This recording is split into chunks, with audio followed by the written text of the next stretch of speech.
everyone, welcome back and welcome to the module of imagery. Spoiler alert, you're probably already doing imagery itself. Let me give you an example to confirm whether or not you have or haven't done this. Essentially, imagery is like watching yourself doing something. So for instance, like, have you ever watched yourself make a putt? Have you ever watched yourself hit a tee shot on the first hole?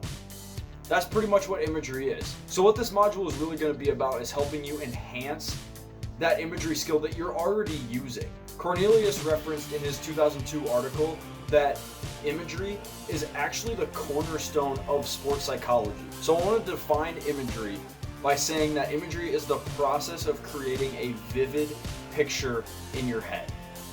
And what I mean by that is just creating some experience in your mind. So for instance, if you're like me, one of the things that I used to image if I couldn't fall asleep was watching myself make the last putt at the Masters to win the Masters tournament. And there's a couple different ways to use imagery as well. I'll give you two brief examples. One of them is like basically watching yourself as it's like first person. The other one is watching yourself as if it's like you're recording yourself.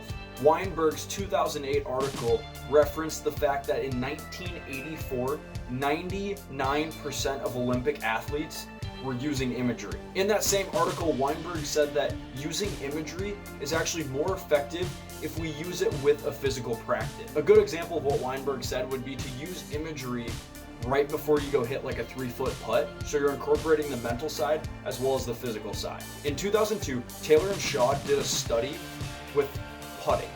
They took 3 groups of people. The 3 groups were divided to negative outcome imagery, no imagery at all, and positive outcome imagery.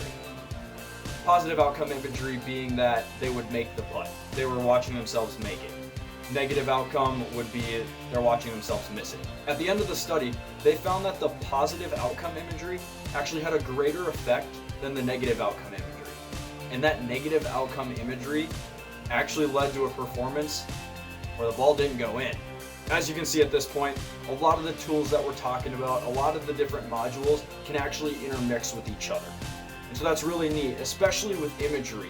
Imagery, you can bring in all different types of skills and tools to help yourself enhance it. Before I leave you, I want to leave you with a quote by none other than Jack Nicklaus, one of the greatest players in our game. He said, "I never hit a shot, not even in practice, without a sharp, in-focus picture in my head."